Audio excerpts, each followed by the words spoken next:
This is the Jerusalem Post podcast travel edition.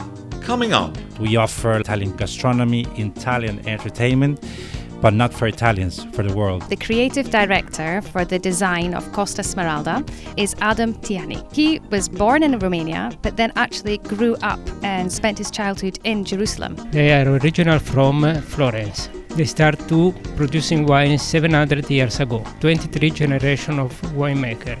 So sit back and enjoy the trip with David Harris and Mark Gordon.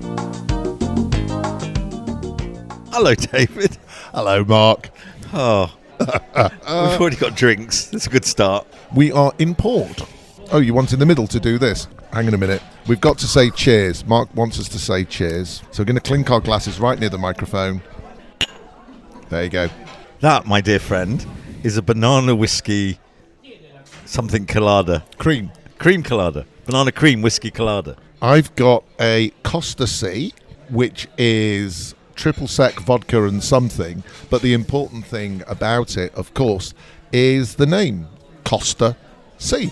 Because it cost a lot or cost a nothing? Well, if you get the right package on board the Costa Smerelda, it don't cost anything. We are on board the Costa Smeralda in the beautiful port of Abu Dhabi. Can we do the joke? No. All right. You can do the joke if you Abu Dhabi do. Did. Done. Oh, God. We're on our way out of port, so it's fine. Abu Dhabi, truly behind us. Although, in timely fashion, if you listen in about another month's time, you can hear all about our trip in Abu Dhabi too. Go to our YouTube page and you will find lots of movies from Abu Dhabi and many other places around the world. And as it's our second podcast in Abu Dhabi, it definitely is Abu Dhabi 2. But now we're in Abu Dhabi 1, and if anybody is still with us, we're on board, as we've said now for the third time, the Costa Smeralda. I'm pooped. We've done a lot of walking already. First of all, you've got to understand that some of the cruise ships that we have the pleasure and honour of sailing upon are enormous, and this happens to be one of them. And Mark is now going to frantically head to his Google Doc or his Excel doc, or it's already in his head, to give us some stats. I'm going to give you some approximate stats. I do have a technical guide here, and we could spend the rest of the podcast reading that whole technical guide. What's her name? She's a girl guide. I Very get the good. joke there. Very good, David. Yes, off you go. I have a technical guide which tells you... I have a technical guide that tells you everything How's about... the whiskey? It's bananas. It's gone bananas. I have a technical guide that tells you everything about the Costa Smeralda. It is a big ship. It took us a good couple of minutes to walk halfway down the ship to get onto the ship. We have beautiful suites on the 12th floor overlooking the sea. Mm-hmm. Although when the ship turns around, we'll be looking at the port, which is less nice. But the sea is beautiful. We're actually very lucky because I never know which is port and which is starboard. Port is the one with the port behind you, and starboard... Oh, no, is that... No, these are the two sides. Yes, these are the two sides. We're on the right side of the ship, which means, because we're sailing from Abu Dhabi to Dubai, that we will actually get to see the coast the whole way. We're on the good side of the ship from that perspective. Unless it has to reverse in at Dubai. We won't see any of that because that's happening overnight. Yeah, the 3-point turn. All this joking aside, we're going to tell you a whole lot more about the ship, what it has to offer. But why don't we, at this point, before Mark drowns himself in alcohol further, offer a quiz question? Shall I say exactly how many rooms are on here? And then we'll go and count, and that will be the podcast. Number 1, 2... Do you know how many there are? I think there are about 2,600 rooms on here. And we could have as many as 6,000 passengers on board with us. Excellent. It's like a floating city. As long as they're in your room and not mine. So, quiz question, Mark. The Costa Smeralda is one of the first ships to use LNG. But what is LNG? The answer at the end of the cruise.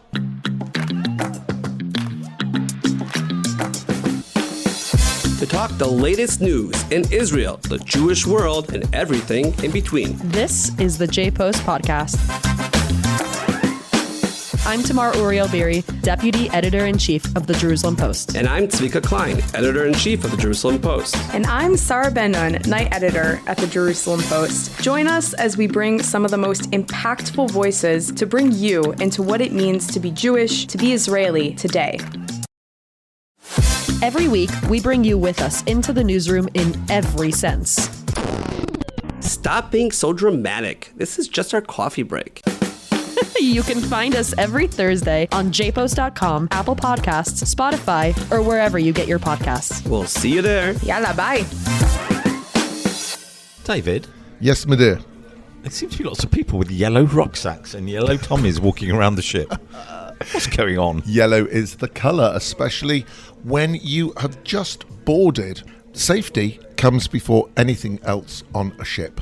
If you're an experienced cruiser, you know the first hour and a half on a ship is all about getting set up. You set yourself up on the internet, you find your room, you check in, and what you have to do is something called muster. Wasn't that a kernel in Clue or Cluedo?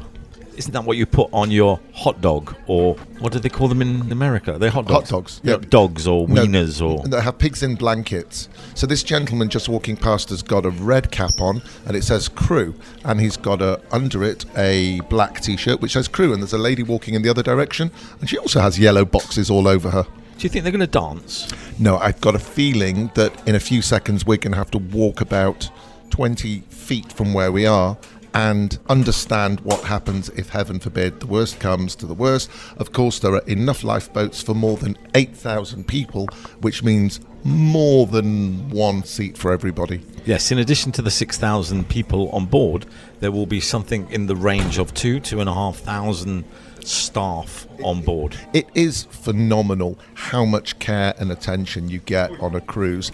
And one thing I must say, since we've been on board now, for a couple of hours, is that everywhere you go, you do see crew, staff, and smiling faces. During the last hour, what have we seen? After the alcohol, which was great, there was suddenly this rush of people heading in the direction of one of the buffet restaurants. There weren't too many people, but between dinner and lunch, or supper and tea, or whatever you call it. Isn't it between lunch and dinner, rather than dinner and lunch? It depends what time you woke up and what clock you're on and where you are in the world. Anyway, between meals, there is a little snack session available in the buffet restaurant, and I think at least one other restaurant. There is a family restaurant here if you have little children. That's really nice. So we can't ever go there. And I'm assuming that there are also places where kids can't go. There will be quiet areas for people who just want to relax in a solarium and so on. Do you think we should summon up the muster or muster up the summon to go over there and do our own safety check? What are we doing after muster? I might go to the room and have a quick clean up, get into my evening togs for something exciting later on. A sundowner. You're listening to the Jerusalem Post podcast Travel Edition.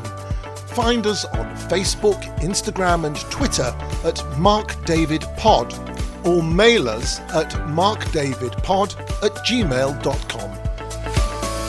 Ermine, David. Ermine largely hasn't been worn in public for a long, long time, Mark. Certainly not in the West. Why am I saying ermine, David? You saw somebody wearing ermine? No, but I harked back to a previous podcast we did in the beautiful city of Krakow. Which has absolutely nothing to do with cruising because it isn't on the sea. It's a good point. Anyway, to get to the point before people switch off. Yes. Ooh, coffee has arrived. Coffee is being served with a beautiful smile yet again. We're in the lovely Bella Vista restaurant, which is the restaurant for people in a suite on the Costa Smerelda. But as we were coming down the stairs, on each floor in the stairwell there seems to be a work of art, or at least a representation of a work of art. And between floor 12 and floor 11 there was The Lady with Ermine by Leonardo da Vinci. Do you know where that is, David? Yeah, it's between floors 11 and 12. You just told everybody. No, the real one, you dummy. I do, because as you said, we saw it in Krakow. You said it about a minute ago. So long ago.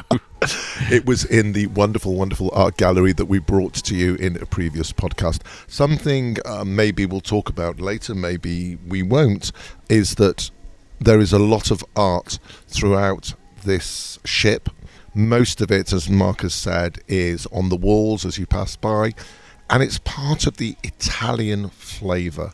Very much to the fore is that Costa is an Italian company. When I spoke with one of the executives as we came on board and he welcomed us, I said, I see you have a European feel to the ship. And he looked at me and smiled and said, an Italian feel on the ship. Very much so. Although this lovely restaurant has a very nautical feel, and I wouldn't say it's necessarily Italian. It's very 1930s, very Art Deco, very maritime. As we're going along, we're writing a feature for the Jerusalem Post as well, which is well worth looking at, even though it hasn't been edited yet. But I wrote that as you walk into this restaurant, you feel either Titanic or Orient Express. Please don't say Titanic. It's worse than saying boat, I think. Or saying Hamlet. But if you get the idea, if you watch Mrs. Marple or any of those wonderful mysteries, you would expect people in 1920s, 1930s dressed to sit here. The lighting is somewhat dimmed. We have dark woods. It's a lovely atmosphere. Beautiful. We weren't actually planning on coming here, but Mark, being Mark, i.e. me, made a bit of a boo-boo. We were going to the Archipelago restaurant, which is Costa's real high-end cuisine restaurant, and it features menus by 3 Michelin-starred chefs, who between them have about 16 Michelin stars, and that would be Helen Darroze, Angel Leon, and Bruno Barbieri. I noticed you went for Angel and not Angel, because when we were talking before, you said Angel. I know, but I don't know if he's Argentinian or Spanish, so I don't know if it's a soft G or a hard G. He is the chef of the sea, apparently. And one of the things we found is the restaurant has plenty of fish in it and plenty of meat, but absolutely nothing for vegetarians. So because my sad friend David is a vegetarian, we are here. And we had a lovely dinner. The selection here is excellent. What I always say, both on and off microphone, is that at the end of the day, whether you're at the Taj Mahal or you're in a restaurant or sitting on a park bench, the most important thing for me is the interaction with the people. The manager, gentleman from India, came along, had a wonderful conversation with us. The 2 ladies who have been serving us here, just beautiful smiles, polite, understand the menu intricacies, and it just makes an experience that bit more special. And it wasn't as though we missed out on these great chefs and their menus, because Angel Leon, the chef of the sea... Oh, he's back to Angel now. Angular. Angel Leo. Yes. Leon, anyway. Angel Leon and the chef of the sea provided the main course, which was a lovely sea bass kebab.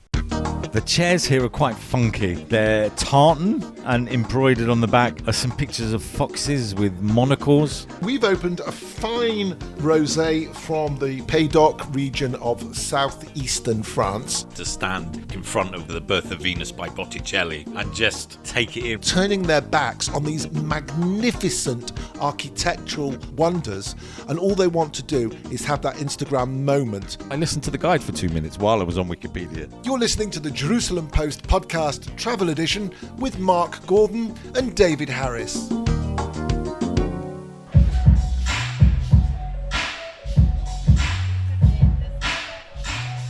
So, Mark, a minute ago, we were looking at lots of people, mainly women, dancing to a live band.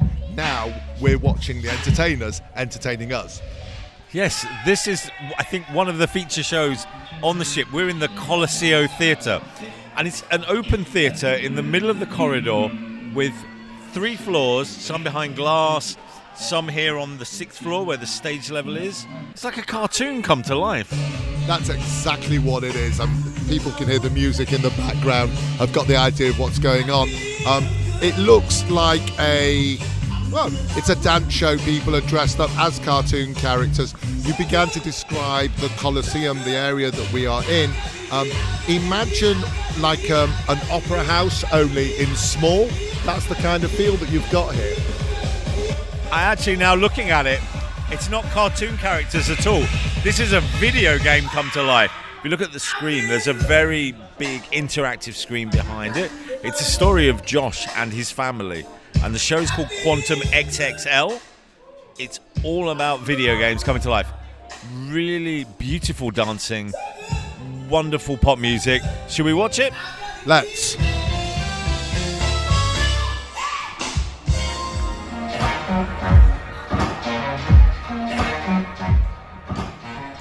Mark, this really is a superb show. I didn't know what to expect when we actually looked at this in the program and thought, no, that sounds like it's for kids. But it is a really, really clever, interactive dance performance with the entertainment team here combining with the video technology, bringing video games to life. I am loving this. So what we've got is one giant screen, and actually right now as we're talking, from the centre of the stage up came a race car, white race car with blue stripes, and the back wheels, the rear wheels, which are up high with rotating lights within. There's incredible use of a video. There are video walls that are narrow and very high that run the full 3 floors. We now have a driver who is dancing around the vehicle. Now, this is all part of a video game world. You're more into that than I am. What can you try to explain the concept? So we've had Josh, the birthday boy, almost immersing himself in video game world. He's been in Super Mario Brothers. He's been in Mortal Kombat. He's been under the sea with Nemo. Now he's about to go racing. He's in a Formula One racing costume with this space-age car that's just come up on the stage. It's just fabulous how they've managed to combine the choreography with the immersive video technology. I'm speechless. It's not like Mark to be speechless. It's not like Mark to be this complimentary. That's how good this show is. Take you out with a little bit more noisy music.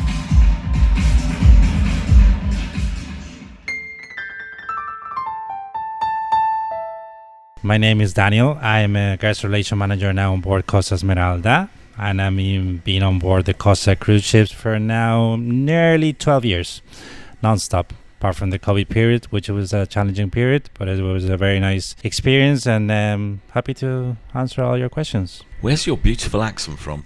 You know, I have Spanish. I was born in the Canary Islands. I was raised in Malaga. I would say nearly half of my life I was raised also in Dublin, in Ireland. Yeah, so bit of a mix there. Yeah. It's a really good mix. Mark, have you noticed that when he talks about the Canary Islands, he's got the Spanish accent, and as soon as he talks about Ireland, the Dublin lilt comes out? Every time he looks at us, they're English. It goes very Dublin. So who are Costa Cruises? Tell us about the company and its history. Let's start with a very important fact and pillar of the company, which we are the only Italian cruise line with an Italian flag in the back of their ships. That makes our company very proud of themselves. Costa Cruises is part of the Carnival Corporation. Carnival, as you all know, is the biggest corporation in the cruise industry, and we are the Italian brand. We offer like Italian cuisine, with Italian gastronomy, Italian entertainment, but not for Italians, for the world. At the end of the day, what we want to do is just let every nationality from all around the world to experience our gastronomy that we all know. Italian gastronomy is very well known, and we take it to the top level. Our entertainment, we have singers, dancers, musicians, magicians, even acrobats from Italy, of course, and other parts of Europe. It's just an experience. It's just 7 days to see the world and enjoy on board Costa Cruise Lines with an Italian ambience. I know about 50 words of Italian, but I can't put them together into a single sentence. Do I need fluent Italian in order to enjoy the experience with Costa? Not at all. But if you want Italian lessons during the cruise, we do have. So, you know, you can maybe come in with 50 words, you go out with 150. But no, not at all. We have crew members from all around the world. More than 50 nationalities right now on board Costa Smerelda. As you know, I'm Spain. Beside me, you have an Italian crew member. Then you will find crew members from Ukraine, Germany, India, Philippines, Indonesia, all around the world. So not at all. You can learn Italian, but you don't need to know Italian to come on board with us. This is the Smeralda. It's one of 2 excellent ships, and it has a strapline. The sea has found Bel Paese. Excuse the pronunciation. Is that Bel Spanish or Italian? It's Irish. Gaelic. Which means the beautiful country. What does that mean for customers coming on the ship? Un bel paese sul mare is the actual phrase. It's like saying a very nice country on the sea. Well, especially in Costa Smeralda and also on our sister ship, Costa Toscana, we have approximately 2,600 cabins. So bear in mind, out of these 2,600 cabins, nearly 1,600 are looking to the sea. There are balcony cabins, terrace cabins looking to the sea. So at the end of this phrase, un bel paese sul mare, It's just saying that a very nice country like Italy, and what we spoke before, everything that the Italian culture that we spread around all our ships, especially on XL ships, is sul mare, because we really have a ship that a lot of cabins, 1,600 cabins, are looking to the sea. And in this itinerary that we are now in the Emirates is very nice, because we are cruising in the Strait of Gulf of Oman, and you have very, very nice sights all around the itinerary. When I woke up this morning after I got over my hangover and I looked out of the window, I saw the Palm and the Atlantis, the famous hotel. That was my view. I then went up from the 12th deck to the 18th deck and actually did the circuit of the ship, and suddenly saw the view on the other side. And I knew Dubai was out there somewhere, obviously, but the whole panorama was stunning. Yeah, it is stunning, actually. We are one of the few cruise lines that we use Dubai Harbour Cruise Terminal. And that is really an experience. Is the time you go into the port, like an hour and a half before we actually dock on the port, you can see Atlantis. You can see the new Atlantis, the Royal. You can see all the Palm. We actually navigate around the Palm, and then we go into Dubai Harbour. Once we dock on the port side of the ship, you can see what we can see right now, which is all Dubai Marina. And if you look further away, you can see even Burj Al Arab, and also in a clear day, Burj Khalifa, which is the tallest building of the world. So it's very nice. If you stay on the ship rather than going out to see Dubai or wherever you are, what's the best thing to do on the ship? What are the highlights here? Well, you have a lot of things to do. If I was to stay in this ship, I would go to deck 16. We have a very nice spa, Sole Mio Spa, with a nice thermal area. We have even a snow room if you're feeling so hot. So, you have a lot of contrast, and it's a very nice and relaxing area where you have also massages and, treatments from different styles. But we also have like external areas. This is one of our ships with the biggest external area with a sports court. We have 4 swimming pools. One of them is only for adults. We also have a private area for all our onboard suites we have on board Costa Smerelda. They have their own little area there. There's sections for kids also. We have 2 swimming pools where we have even life jackets for kids in order for the parents to be safe that they're on the swimming pool and in a safe environment. We have the squat club open from 9 a.m. to midnight. So the only thing you need to remember is to pick them up at midnight. That's the only thing, because we even have a restaurant in front of the kids club. So if they're in the kids club and they want to eat, we could just take them to eat and you can be enjoying your private area. We have a lot of restaurants, a lot of bars, everything you can think about that you would like to do in a daily basis outside, you can do inside. Even you can do shopping inside, because when we're docked in Dubai, our shops are open due to the legislation. It's actually one of the few ports we can do this. So you can even do shopping while we are on port during our stop in Dubai Harbour. Something that maybe a lot of listeners won't know unless they're into the cruise industry is that cruise ships have made a very serious change over the last decade or so in terms of a commitment to the environment. How does that reflect itself on board the ship? Costa Smeralda and Costa Toscana sister ship were the 2 ships of the company that we run on LNG, liquid nitrified gas, and actually that this LNG, we started to refuel LNG every 2 weeks here in Dubai, only at this season. Same as Costa Toscana, Costa Smeralda can run in fuel, normal diesel, let's say, and in LNG. Right now we're at an LNG, and this really it's a commitment to the environment, to the nature, and also to the cities where we are stopping in every port, because we reduce the CO2 up to about 20%.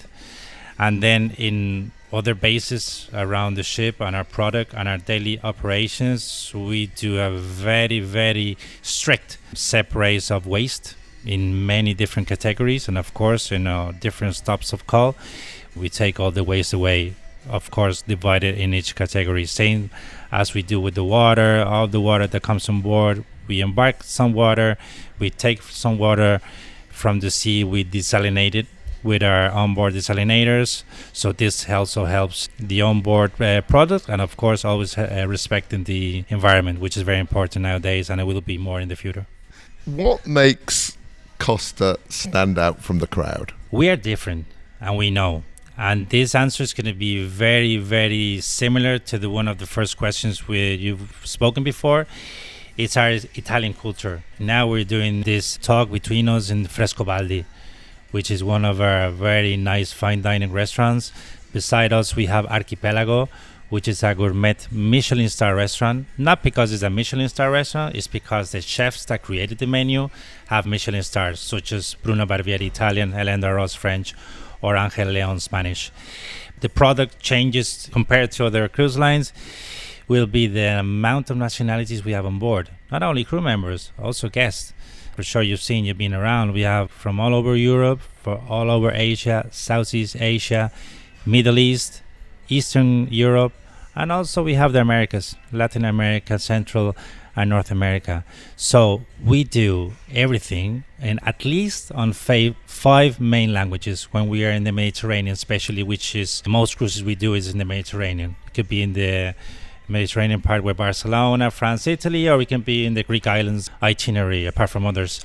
But we do at least Italian, French, German, English, and Spanish. And now in this itinerary, where we are in the Emirates, where we have a very, very larger mix of nationalities, we also have Dutch, we also have Russian language, we also have Turkish language, and we also hired a lot of crew members that speak Arab. Because, of course, here, the industry in these countries here, still very low, but it's getting higher and higher, and we see this every year. I mean, I've been coming to the Emirates season. This is my 3rd year in a row, and I've seen the difference. So what makes us difference is any nationality can come on board here, being from anywhere in the world, and they're going to be supported, and they're going to be entertained also in all of their languages. Last night we were playing a game. There was a family from the Far East and we were trying to figure out where they were from. One of the gentlemen did something which these days is getting less frequently seen on cruise ships. He was wearing a bow tie and a dinner jacket, and at the end one of them said konnichiwa. And so we got the hint that they were Japanese. But it was beautiful to see the mix of ethnicities of peoples here. And it's an education. And just to smile, like I got a smile in the elevator from a family today from Kazakhstan. We did not understand each other at all, except when they said Almaty, I gave them a thumbs up. And I said Manchester, and they gave me a thumbs up. They went on the way with a big smile. It was really lovely. Where can people find out how to go on a Costa cruise, how to get on the Smeralda? Well, I think online is the best nowadays. We have Costa Cruises websites in a lot of different languages and countries around the world. We are also on social media, Instagram, and all other media sources. We sell direct, we sell through travel agencies. We have partners all around the world. So just go on Google, put Costa Cruises, put your language, and just book your cruise. We're here for you. Daniel, thank you very much indeed. And top of the morning to you. Top of the morning. It was very nice to be with you, and I hope you enjoy your last day on board. If there's anything I can help you with, I'm here to help you and make your cruise more enjoyable.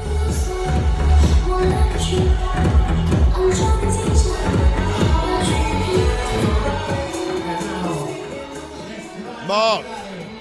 David. No need to shout. Sorry. We're in our 50s. We are in Teatro San Remo, which sounds like a historical theatre, but this is the life of the ship. We are surrounded by people at least 2 decades younger than us. It's Saturday night and there are people on the dance floor. They're wearing hijabs, they're wearing all sorts of outfits, hot pants, white shirts. Everybody who's still awake at 1 a.m. is here. This is party time. I fell asleep while you just gave that description. You were asleep about 2 hours ago. We went to listen to jazz. It was smooth, it was wonderful, and it just petered out. So we came to the party end of the boat. You're still shouting. I am, but I can't hear myself. I'm so old. I'm so drunk.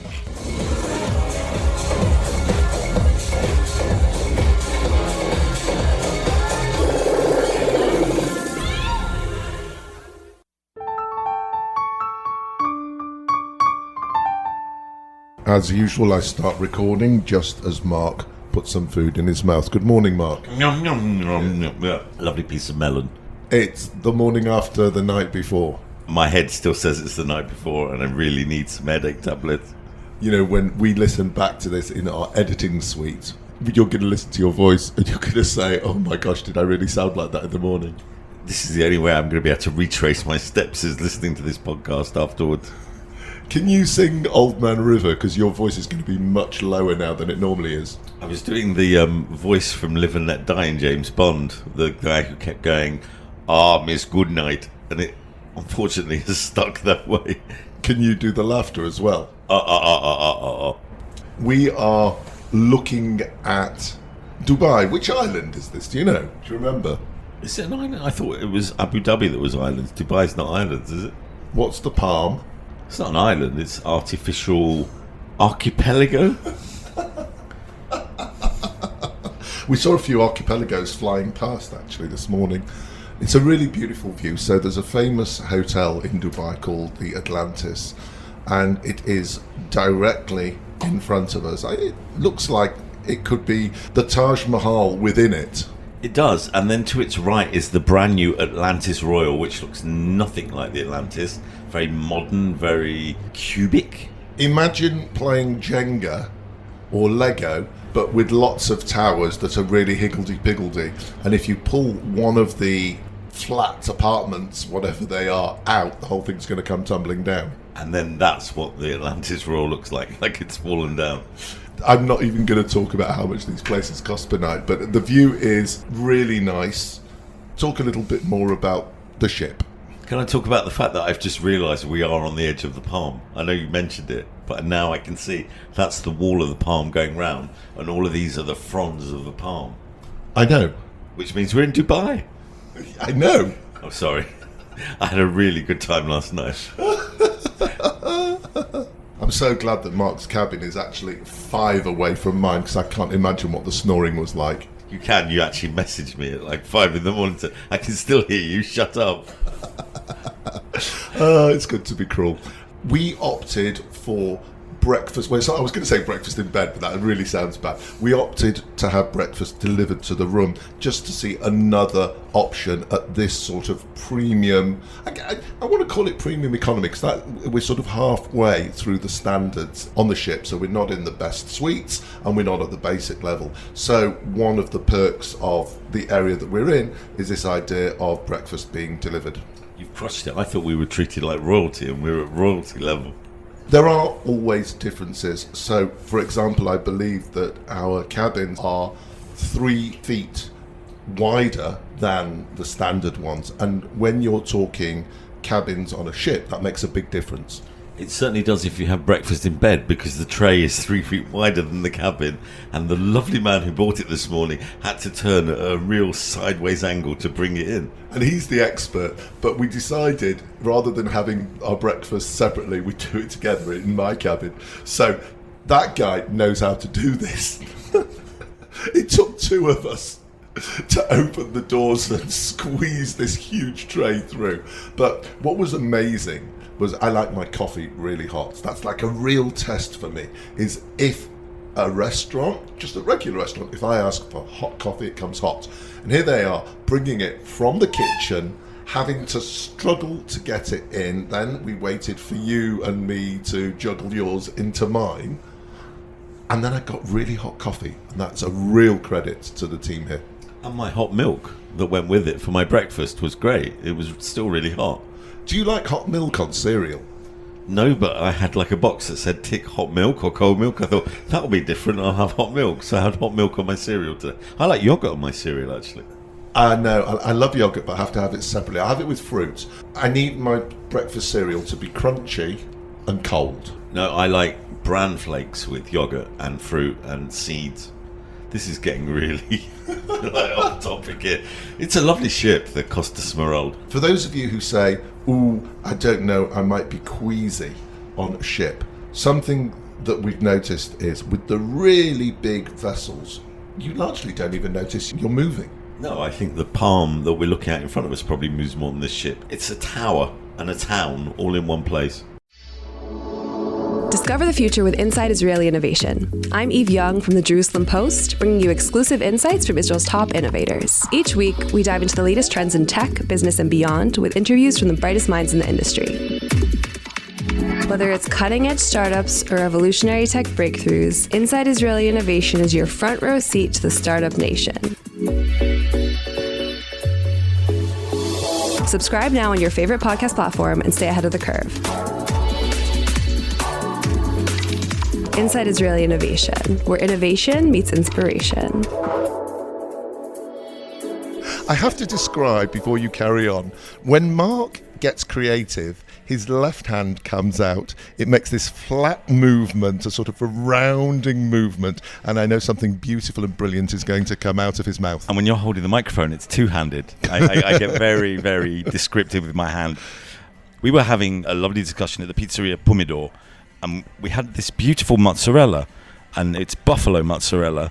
And Dave was saying, what's the difference between a buffalo and a bull? And I explained a buffalo was a type of cattle. I explained, I looked it up on Wikipedia. Thank you for being honest. But I knew a buffalo was a type of cattle, but I just wanted to make sure I was correct. And Dave went, oh, okay, I always thought a buffalo was like a bull, a male cow. And at one point I just turned around and said, where do you think the milk comes from for the mozzarella if it's a male cow? It comes from girly cows, and I didn't know. So I just thought I'd get that story in there. But it was a lovely, lovely lunch at the pizzeria. And now, wine, David. We're going to introduce our host, Flavio, from the Frescobaldi winery, which has a presence, a beautiful area here on the ship. Hello to everybody. I'm Flavio. I'm the sommelier on board. Now we start with a wine tasting for Frescobaldi. Before we start, can you just tell us a little bit about the winery? This winery is historical in Italy. They are original from Florence. They start to producing wine 700 years ago. A lot of time. Are 23 generation of winemaker. Now just in Tuscany they have 9 winery. They start from the mountain above Florence and going to the sea.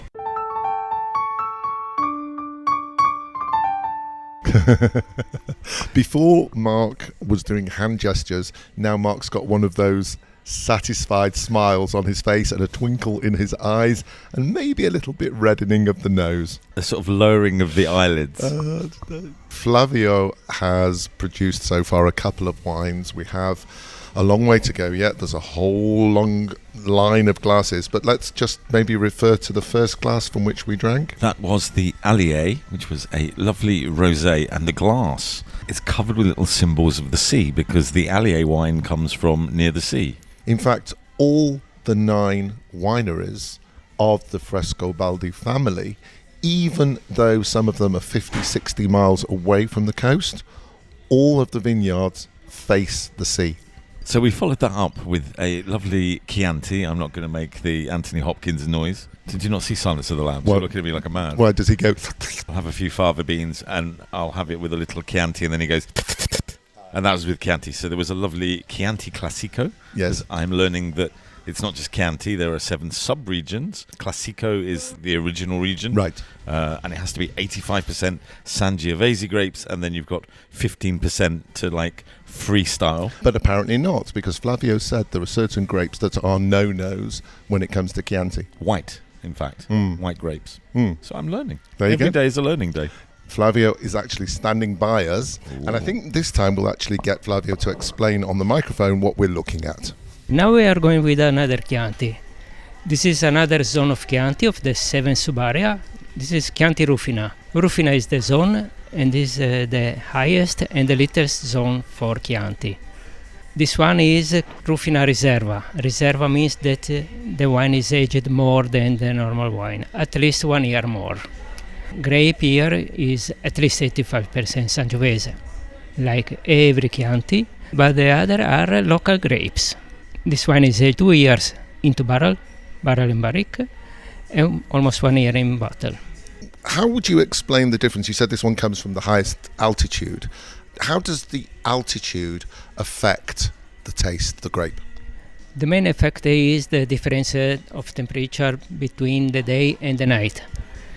The most different is the wine take more aromas, more taste. It's a little bit different. Also the grape has to stay longer because it's colder. So the grape are ready to harvesting later than the grape in the south.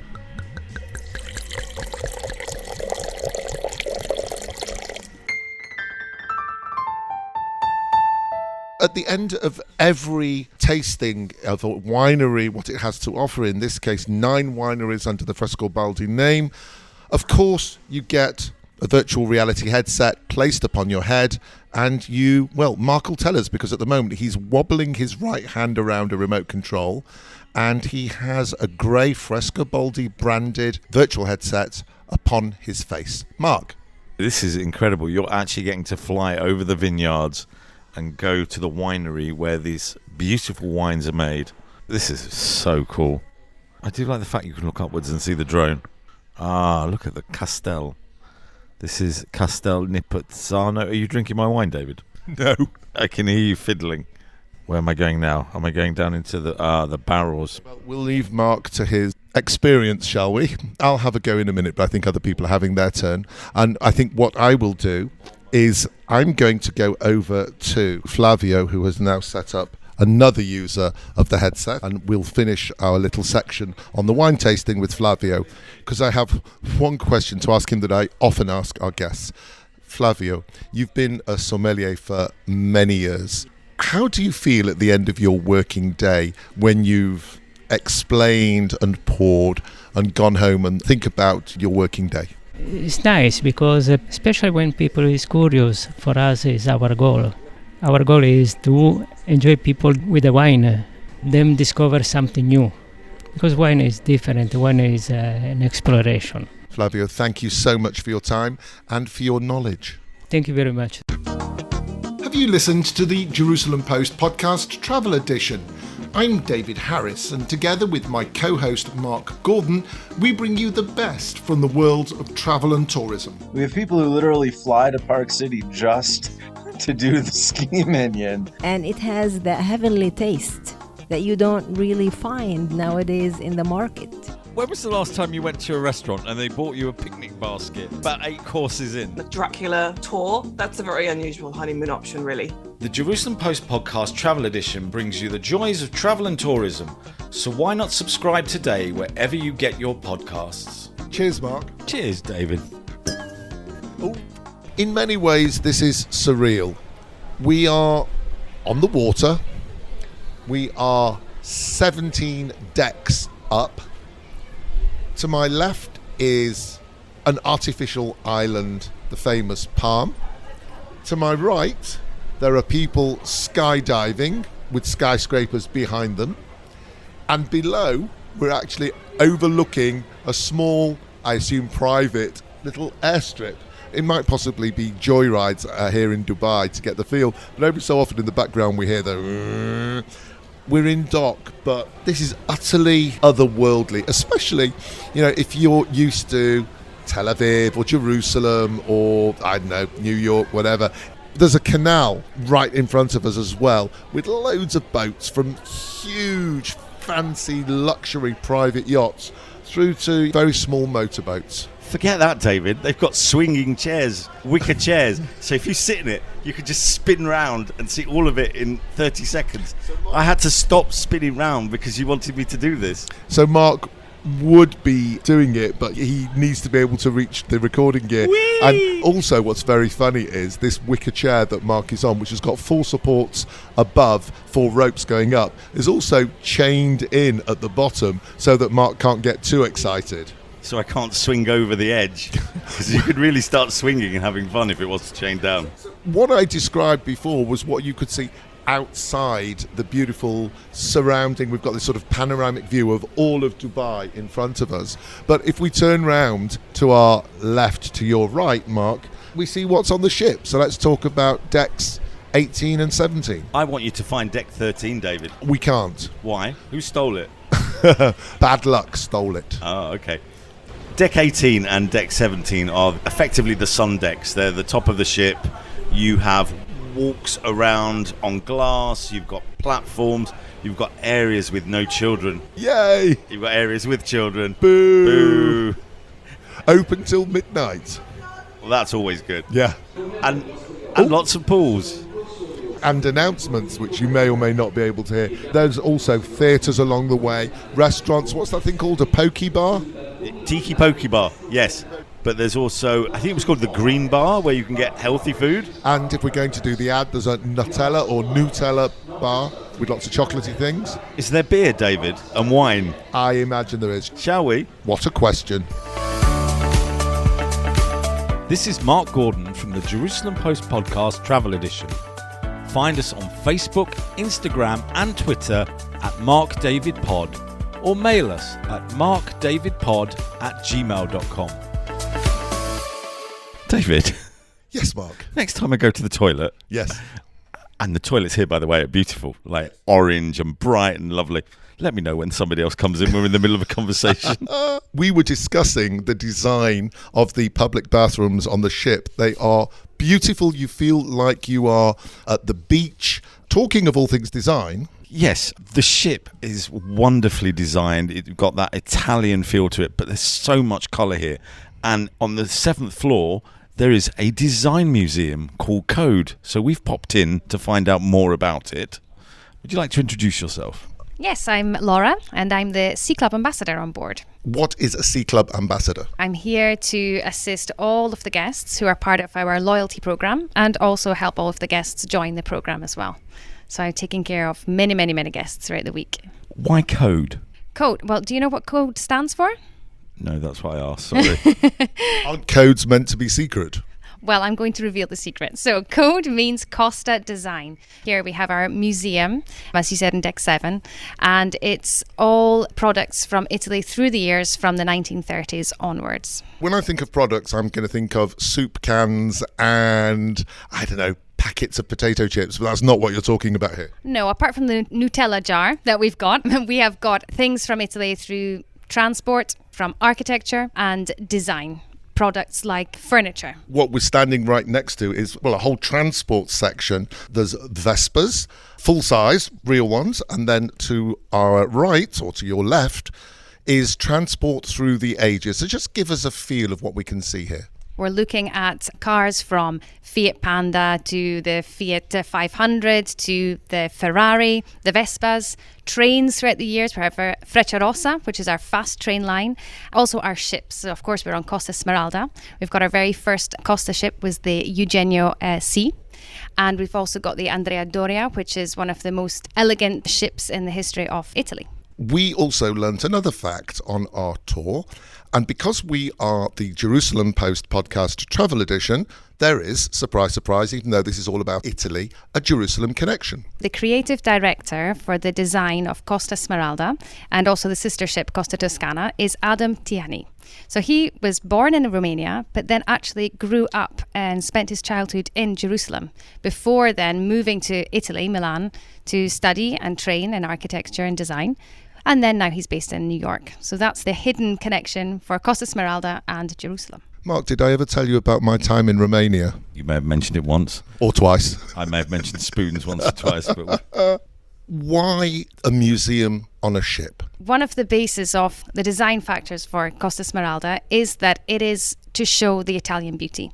So the designer, he wanted the guests to really get in an immersive zone to see what Italy was all about. So Italy and Italia. Italy meaning the landscapes, the food, the design and history, but Italia, the authentic part. So the warmth and the character of the country. It's all well and good that you've got a museum here and you've got these beautiful pieces behind glass, but that means people don't really get a feel for the design. Is there another way that they can experience that on the ship? Actually, a lot of the brands that you can see in the museum, we have around the ship. So the seats that you maybe see here in the museum, you can go and sit on it whilst you're watching your show in the Colosseum. and my Ferrari that's in the car park waiting for me when we leave. Do you have a favourite exhibit here? I think my favourite would have to be the one that we're standing right next to, the Eugenio C. This is the first Costa ship, and that's part of who I am now because I've spent 13 years with the company, so it's part of our history. I think you were about to say you were on the first Costa ship. No, not quite. But you are on brand. Exactly. My first ship was actually Costa Voyager, which is the smallest ship, and now I'm on the largest. One of the things that Mark and I seem to be quite good at sometimes is finding out about people's pasts. And now we're going to make yours public. Here you are, the club ambassador. You're obviously very interested in the museum. This isn't how you started your career with Costa. No, it's not. I started actually in the theatre. So I started as a dancer, And then I progressed to singer-dancer, so I used to sing as well. Then I was the choreographer, so teaching the casts, but also creating shows for the company. And then I became the English-speaking representative, so taking care of all of our English-speaking guests. I then decided to go and work in the reception, so I was the supervisor of the reception, and now I am the Sea Club ambassador. And next job? Guest relation manager at the end of this contract. Daniel was your mentor, and we met him this morning, and we've already heard from him on the podcast, and he has very interesting accents. So when he's speaking about Spain, it goes Spanish, and when he's speaking about Ireland, it goes Irish. Some people will be wondering where your Italian accent comes from. I actually now live in Italy, but I'm originally from Scotland. So if I've got a strange mixed accent, that's why. Laura, thank you for taking time out of your busy day to show us two fools around this wonderful museum. It was a pleasure. I've really enjoyed the time together. Thank you.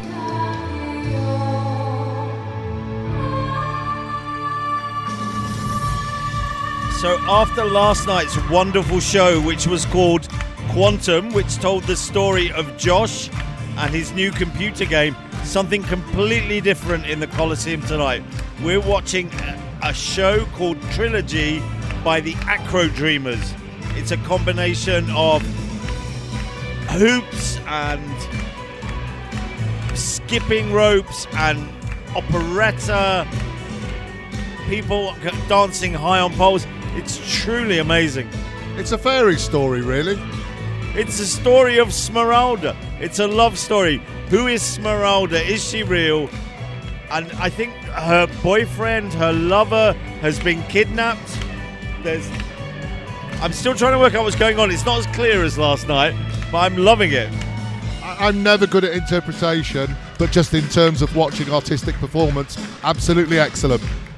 And the outfits, the choreography, amazing. And so far it's been one singer, beautiful, beautiful voice. Wonderful. She seems to have disappeared now, the microphone's gone.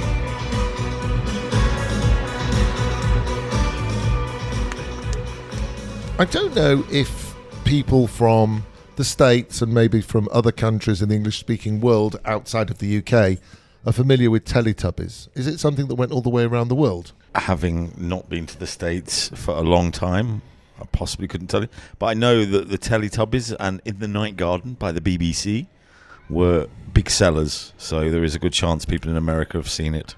Anyway, Teletubbies starred 4 rather strange characters who spoke in a very bizarre language. But apparently they kind of speak Italian as well. Yes, and hover around cruise ships late at night.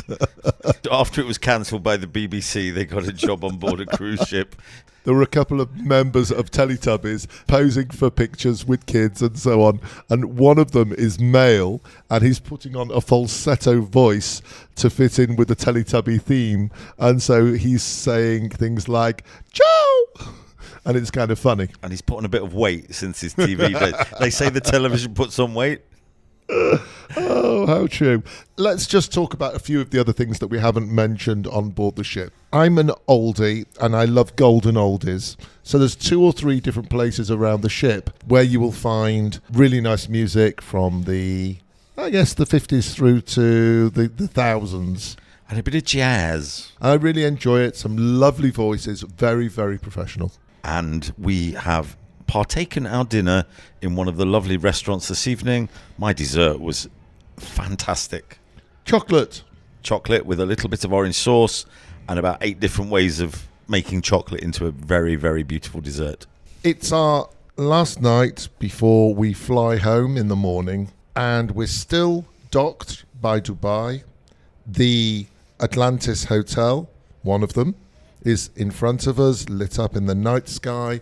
There are lasers shining into the sky in every direction, and just a glow of greens and reds and whites of the lights of the city, Dubai. It sounds so peaceful out there. Considering Dubai is a non-stop city, here by the port is very, very peaceful. What are your thoughts about the last 48 hours or so? It's gone very quickly, and I think that's a sign that we've been having fun. And there's always on these big ships plenty to do.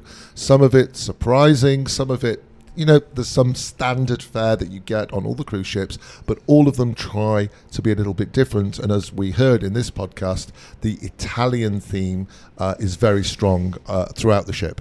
We've only sampled a little part of the ship. We haven't been to the gym. We haven't been to the kids club because we didn't bring any children with us.